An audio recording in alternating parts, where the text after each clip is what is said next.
आज क्रोधित होने, आक्रोशित होने और सवाल पूछने का दिन है। कठुआ की 8 साल की जिस बच्ची के साथ गैंगरेप हुआ और हत्या हुई, उसे इंसाफ तभी मिलेगा जब इस मामले का पूरा सच बाहर आएगा। लेकिन दुख की बात यह है कि सच की फिक्र किसी को नहीं है। सबको अपनी राजनीति और अपने एजेंडे की चिंता है। अब तक इस मामले में आपको सिर्फ आधा सच यानी अर्ध सत्य ही बताया गया है।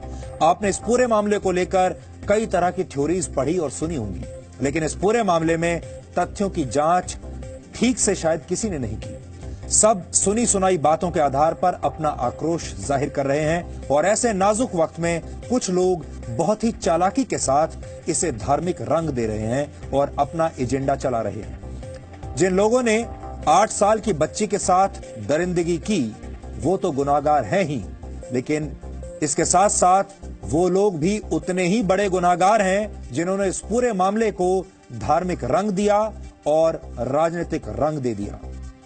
आधी अधूरी सूचनाओं के इस जाल में असली खबर को खोजना और उसमें छिपे सत्य को समझना बहुत मुश्किल होता है। इसीलिए हम पिछले 5 दिनों से इस पूरे मामले की पड़ताल कर रहे थे। इस पूरे मामले की कुंजी है कश्मीर क्राइम ब्रांच की चार्जशीट, और हमने इस चार्जशीट में लिखे एक एक शब्द को पढ़ा है और फिर इसमें बताई गई तमाम लोकेशंस पर हम खुद गए। हम कठुआ के उन इलाकों में गए जिनका जिक्र इस चार्जशीट में किया गया है, और देश भर में जो भी रिपोर्टिंग हो रही है, इसी चार्जशीट को पूर्ण सत्य मानकर रिपोर्टिंग की जा रही है। हम उन तमाम जगहों पर गए और हमने वहां के लोगों से बात की। अब तक की सबसे मुकम्मल ग्राउंड रिपोर्ट इन सब बातों के आधार पर हमने आज आपके लिए तैयार की है। हम आपको अपनी ये इन्वेस्टिगेटिव रिपोर्ट आज दिखाएंगे, लेकिन उससे पहले इस पूरे मामले का अपडेट आपको बता देते हैं। कठुआ रेप और मर्डर केस में आज सुप्रीम कोर्ट में सुनवाई हुई है। सुप्रीम कोर्ट में कठुआ रेप केस में पीड़ित के पिता ने खुद याचिका दायर की है और इस केस को कठुआ से चंडीगढ़ ट्रांसफर करने की अपील की है।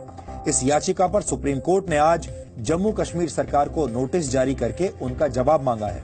पीड़ित के पिता की वकील की तरफ से कहा गया है कि जम्मू कश्मीर में निष्पक्ष ट्रायल नहीं हो सकता, इसलिए इस केस को जम्मू कश्मीर के बाहर ट्रांसफर किया जाए। अब इस मामले की अगली सुनवाई 27 अप्रैल को होगी, यानी आपको 27 अप्रैल तक इंतजार करना पड़ेगा। इस पूरे मामले में सीबीआई जांच की मांग चल रही है। तमाम लोग कह रहे हैं कि इसमें सीबीआई जांच होनी चाहिए, क्योंकि आरोपियों के परिवार को कश्मीर क्राइम ब्रांच की जांच पर भरोसा नहीं है, उसकी चार्जशीट पर भरोसा नहीं है।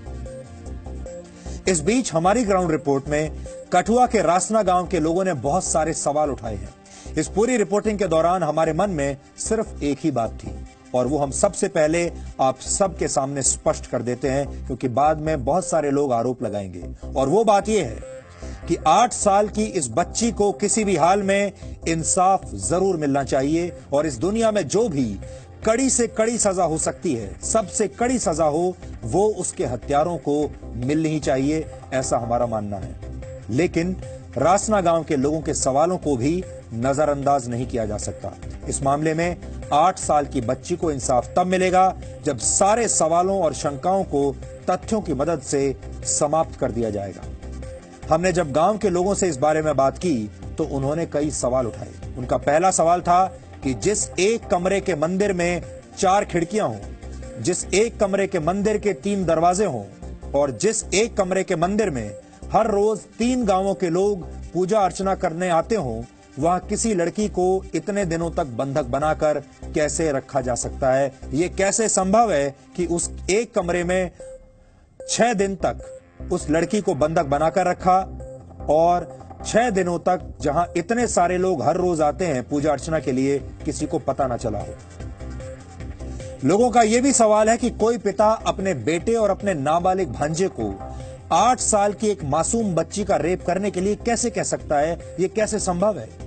बच्ची का शव जिस जगह पर मिला, वो जगह आरोपी सांजीराम के घर के बहुत पास है, इसलिए लोग ये भी सवाल उठा रहे हैं कि सांजीराम ने लड़की की हत्या करने के बाद उसका शव अपने घर के इतने करीब क्यों फेंका या फेंकवाया। स्थानीय लोगों की माने तो 15 जनवरी को इस देवी स्थान में एक भंडारा भी हुआ था, जबकि क्राइम ब्रांच की चार्जशीट में यह लिखा है कि इसी 15 जनवरी तक लड़की इसी देवी स्थान में मौजूद थी। ऐसे में भंडारे में शामिल सैकड़ों लोगों ने उस लड़की को देखा क्यों नहीं? विशाल नाम के जिस आरोपी को क्राइम ब्रांच ने पकड़ा है, उसके बारे में यह कहा जा रहा है कि वो उसी दिन उस दौरान उत्तर प्रदेश के मुजफ्फरनगर में था और वहां एक कॉलेज में परीक्षा दे रहा था। ऐसे में आरोपी एक ही समय पर दो जगहों पर कैसे मौजूद हो सकता है?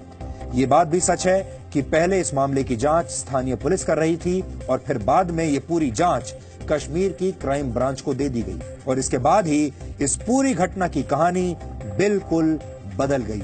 इसमें हिंदू और मुसलमान का एंगल जोड़ दिया गया। अगर आप उस पूरी चार्जशीट को पढ़ेंगे तो आपको कुछ शब्द याद रहेंगे। पहला शब्द है कि ये घटना, ये दुष्कर्म एक मंदिर में किया गया। दूसरी बात है, दुष्कर्म करने वाले लोग हिंदू थे। तीसरी बात है, जो मासूम जिसके साथ ये बलात्कार हुआ, ये दुष्कर्म हुआ, वो मुसलमान थी। अब आप अंदाजा लगा सकते हैं कि चार्जशीट की पूरी कहानी किस तरफ जा रही है और पूरा देश इसी एंगल पर चल रहा है। पूरा देश इसी कहानी को सच मानकर बैठा है और बहुत सारे लोगों को यह सूट करता है। कश्मीर की क्राइम ब्रांच में एक ऐसा अधिकारी भी शामिल था जिस पर खुद रेप और हत्या का आरोप था। इसके अलावा उस अफसर के हुर्रियत कॉन्फ्रेंस के नेताओं से भी बहुत मधुर रिश्ते बताए जाते हैं। स्थानीय लोगों का यह भी कहना है कि जब यह जांच क्राइम ब्रांच को सौंपी गई तो क्राइम ब्रांच ने इस गांव यानी रासना गांव के कई लोगों को थाने में बंद करके उन्हें टॉर्चर किया। इस पूरे मामले की एक बहुत ही महत्वपूर्ण कड़ी है तालिब हुसैन नाम का एक व्यक्ति, जिसने इस बच्ची के चौथे के दिन हाईवे को जैम करके वहां प्रदर्शन किया था। तालिब एक एनजीओ चलाता है और उसके बारे में यह भी कहा जाता है कि वो जम्मू में हुर्रियत कॉन्फ्रेंस का एजेंडा फैलाता है, यानी हुर्रियत कॉन्फ्रेंस का समर्थक है। और हुर्रियत कॉन्फ्रेंस क्या चाहता है, यह पूरे देश को पता है। लोगों का आरोप है कि बच्ची के माता पिता शुरुआत में सीबीआई की जांच की मांग कर रहे थे, लेकिन तालिब हुसैन ने पीड़ित के परिवार वालों को सीबीआई से हटाकर सीबीआई नहीं बल्कि क्राइम ब्रांच की जांच के लिए उकसाया।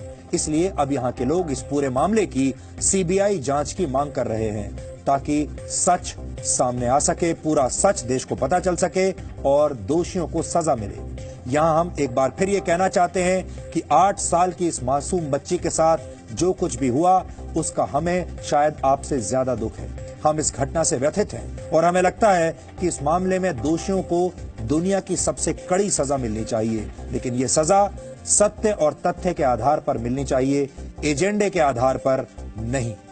देश में जब एजेंडा चलने लगता है तो कई बार सच बहुत धुंधला हो जाता है, दिखाई नहीं देता और फिर एक ऐसी रिपोर्टिंग की जरूरत होती है जो तमाम तरह के पूर्वाग्रहों से दूर हटकर की जाए।